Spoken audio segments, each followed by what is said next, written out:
me krila ne sarti along pirbi boleng dun thek chine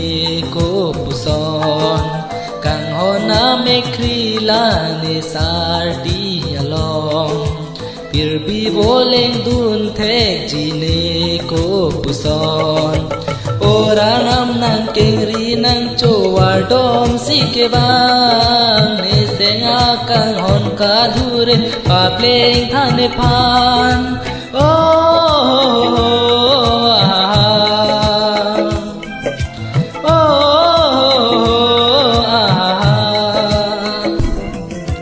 kang hona me krila ne sarti along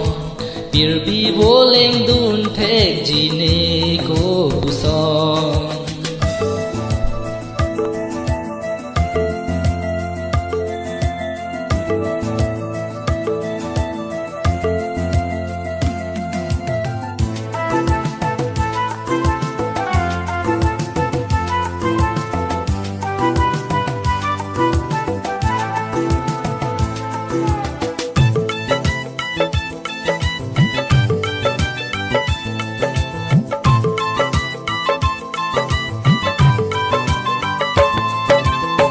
kang hon hello pirbi ka the ang hello ti kang hon le ave lo te so dun si ale ave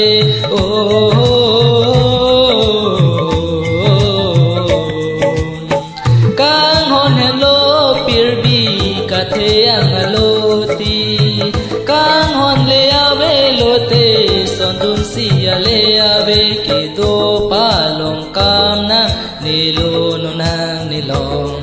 ni seng be akang hon nang phan si ka panong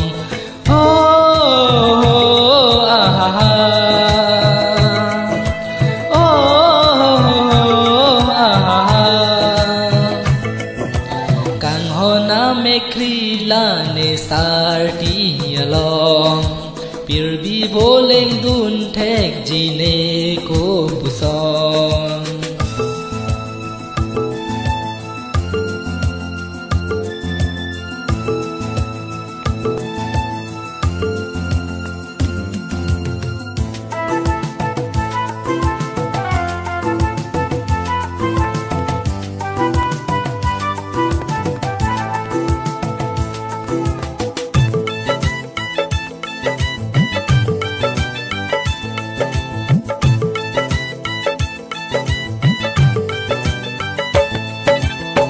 tang ka pen ke nam un e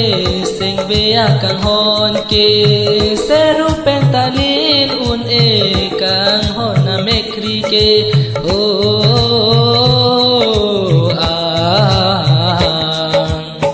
tang ka pen ke nam un e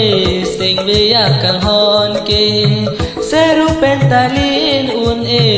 kang hon na me kri ke talo pen ta ano lang yang tu kang hona me krisi ni naman ka panong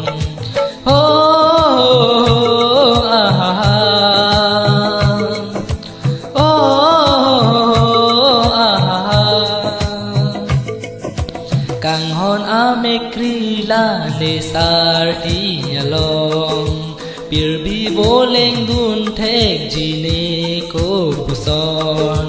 kang hona me krila ne sarti along pirbi boleng dun thek jine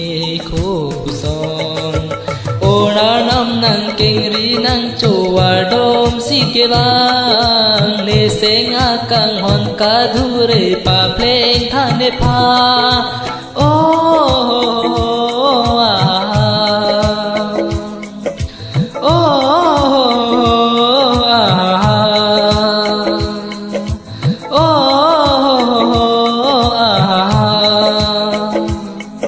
Thank you so much to listening all of you. Now bye bye.